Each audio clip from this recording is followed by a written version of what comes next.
এর মধ্যে তৃতীয় আসমানে ইউসুফ আলাইহিস সালামকেও দেখছেন। কাকে?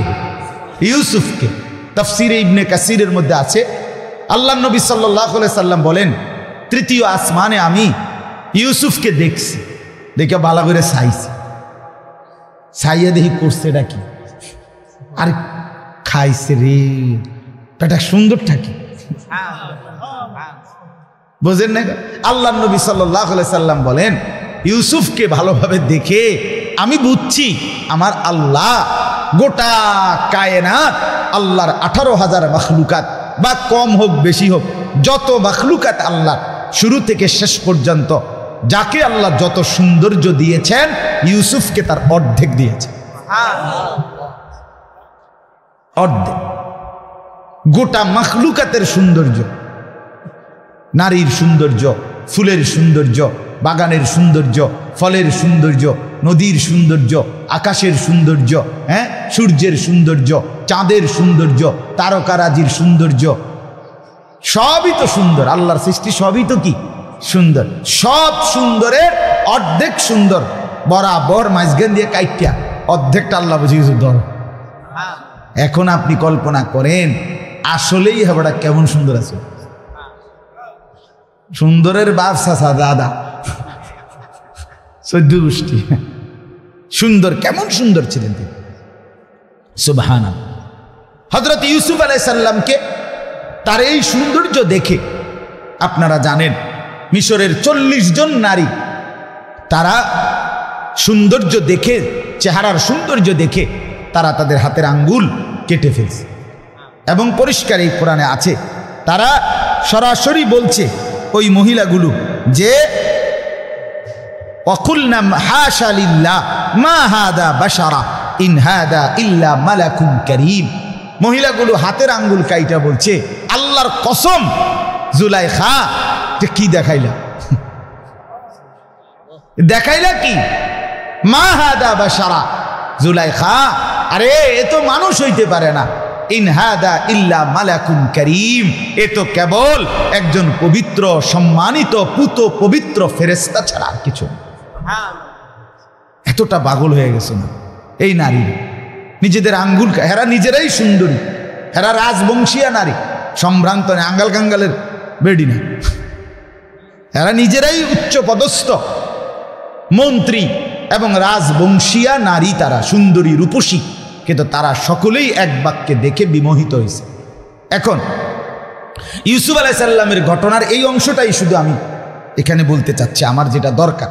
আমি আগে পিছে আরো অনেক পুরা ঘটনা আছে, আমি সেটা শোনাচ্ছি। এখন আল্লাহ তাআলা ইউসুফ আলাইহিস সালামকে অপূর্ব ভীষণ সৌন্দর্য দান করছেন, অপূর্ব সৌন্দর্য দিয়েছেন।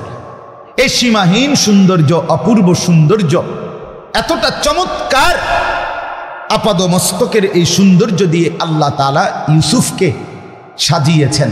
কিন্তু ইউসুফ আলাইহিস সালামের বৈশিষ্ট্য কোথায়? ইউসুফ আলাইহিস সালামের বৈশিষ্ট্য খোদার কসম এই বাহ্যিক চেহারার এই সৌন্দর্যের মধ্যে না, বরং ইউসুফ আলাইহিস সালামের ভেতরে, অন্তরাত্মার ভেতরে একটা সৌন্দর্য ছিল। এটাই হলো ইউসুফ আলাইহিস সালামের মূল সৌন্দর্য। ইউসুফ আলাইহিস সালামের সমস্ত মর্যাদা, সমস্ত বৈশিষ্ট্য, উনারে আল্লাহ নবী বানাইছেন। উনি যেহেতু সবচেয়ে সুন্দর চেহারা ছিলেন, এই জন্য। কথা বলেন না কেন?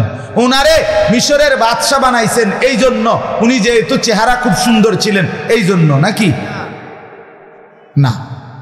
আমি এই কথাটা বলতে চাই, বাহ্যিক এই সৌন্দর্যের কারণে ওনাকে, ওনার মূল বৈশিষ্ট্য, এটা আল্লাহর দান, কিন্তু ওনার মূল বৈশিষ্ট্য, ওনার মূল মর্যাদা, যত সম্মান, যত ইজ্জত আল্লাহ তাআলা ওনাকে দান করছেন, যত মর্যাদা দিছেন, সমস্ত কিছু অন্তরের ভিতরে, ভেতরের সৌন্দর্যের কারণে আল্লাহ তাআলা তাকে দান করছে। আর ভেতরের সৌন্দর্যটা কি? হুকমা ওয়া ইলমা। আল্লাহ তাআলা ওনাকে পূর্ণ যৌবন যখন বানাইছে, চেহারা ফুটে উঠছে, যৌবন যখন 16 বছর, 18 বছর, 20 বছর যখন উনার বয়স, তখন আল্লাহ তাআলা ওনাকে চেহারার, দেহের যেরকম অপূর্ব সুন্দর দান করছেন, আল্লাহ নিজে বলেন আমি এটা না, বরং এই পরিণত যৌবন বয়সে আমি তার ভেতরের মধ্যে হিকমত এবং এলেম এই দুইটা নেয়ামত দান করছি। হিকমত মানে হইল কখন কোন অবস্থায় আল্লাহর হুকুম কি পালন করতে হয় এটা যে বোঝে তারে বলে হিকমত।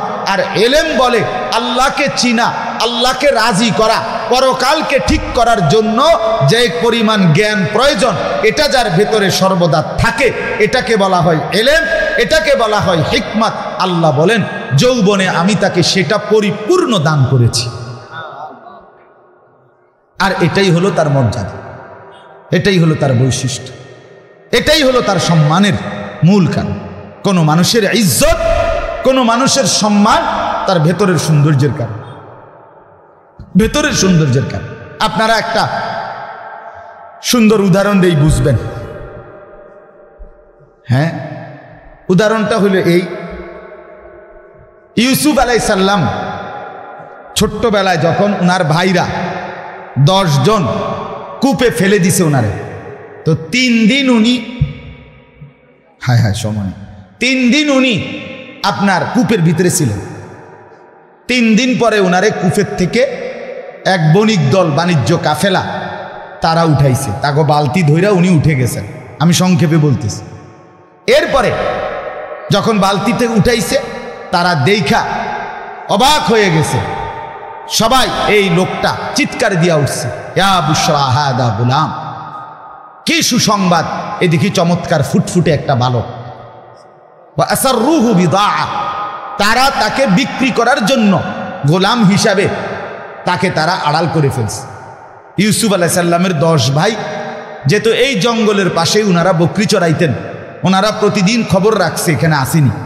আজকেও যখন উঠে ফেলছে তারা টের পাইছে, তারা এই বণিক কাফেলার কাছে গিয়ে ধরছে, তারা স্বীকার করছে হ্যাঁ এই বাচ্চা আমাদের কাছে। তো সংক্ষেপে বলতেছি, 10 ভাই তখন তাদেরকে বলছে যে আমরা এটা আমাদের কৃতদাস, আমার ভাই পরিচয় দেয় না, আমাদের গোলাম, আমাদের বাড়ির থেকে বাইজ্ঞা চলে আসছে, আইয়া মনো কেমনে এনে ফিরে গেছে। কথা বুঝছে? আচ্ছা যাক, তোমরা যেহেতু পাইছো আমরাও খুঁজতেছিলাম, তাহলে তোমরা তাকে নিয়ে নাও, আমরা তোমাদের কাছে তাকে বিক্রি করে দেব। এই 10 ভাই বলছে তো তোমরা কিনবা? তো বণিক দল বলছে হ্যাঁ ঠিক আছে আমরাও কিনবো, দাম কও। এই তাফসিরে আছে, তাফসিরে ইবনে কাসিরের মধ্যে কথাটা খেয়াল করেন, বুঝতে হবে এটা। এই বণিক দল তারারে এবার 10 ভাই বলছে দাম আমরা কইতাম না, তোমরা দাম কও, যেটা যা কও আমরা তাতেই রাজি, যাই দাও দাম, আমরা কোন রকম তারা এনতে ফার করুন দরকার আমরা, তোমরা যদি যেটাই দাম দাও এটা দিয়েই আমরা হেতরে দরকার এন থেকে সরানি, আমাকে আব্বাই যাতে টের না পায়, তাড়াতাড়ি নিয়ে সরো, কিছু দাম দিলে দাও দাও, কেউ তো দিন, তোমরাই দাও। তো তারা বণিক দল এত সুন্দর দেখার পরেও এই সৌন্দর্যের মূল্য হিসাবে এই ছোট্ট বালক ইউসুফকে দাম দিছে 10 ভাইকে মাত্র 20 টাকা।